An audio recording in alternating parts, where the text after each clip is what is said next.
I grew up in Santo Domingo. My mom was a jeweler, so I remember seeing her work at her workbench, and it was just this little table in the dining room. I always wanted to be a part of art somehow, but I never knew how it was going to be, and I never knew it was going to be as a jeweler. But it was I wanted to try it because I thought, well, if that's how my mom started out, or if that's what my mom did, maybe I was able to know instinctively how to use the equipment that she used. I've chosen to work with cuddlefishbone and do cuddlefishbone castings. It comes from a squid. Cuttlefish is has its own fingerprint and its own design. Each one is different. I buy the stones that call to me, and that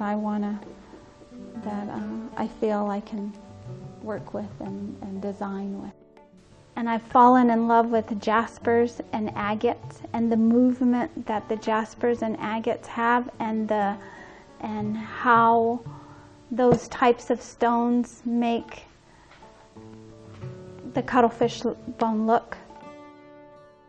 Using the cuttlefish to frame that piece of stone is what I love doing. That stone is amazing. It's, God's creation.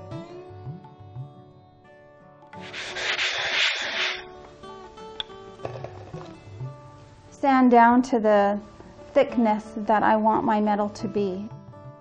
I'll either back it with cuttlefish bone or tufa, and then wrap it with rubber tubing, and then I'm ready to cast.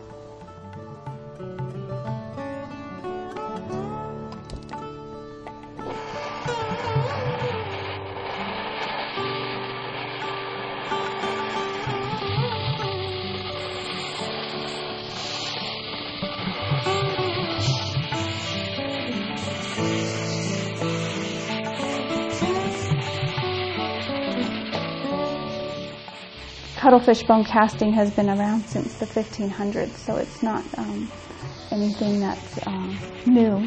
It's a modern design, but it's not. It's an old form of jewelry making. It's like a gift. I can't wait to unwrap.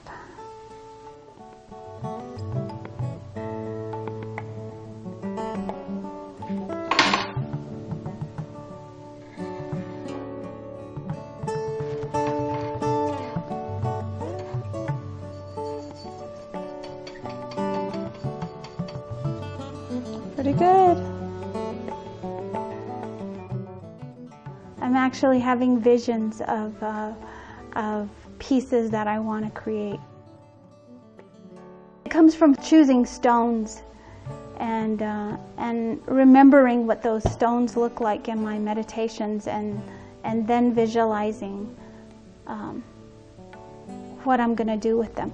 Then it just happens that when I'm not thinking about anything, not thinking about what I'm going to create, not thinking about what I need to do in that day, not thinking, but in that moment of quiet and stillness, the vision of how a pendant's going to be made, or the mechanisms that are going to be used to be able to create that pendant just come to me.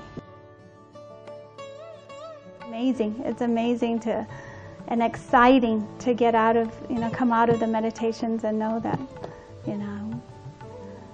I don't need to write it down. I don't need to draw them out, but I can't wait to try them. I can't wait to come into the studio to see if it's, if it's going to work the way I visualized it.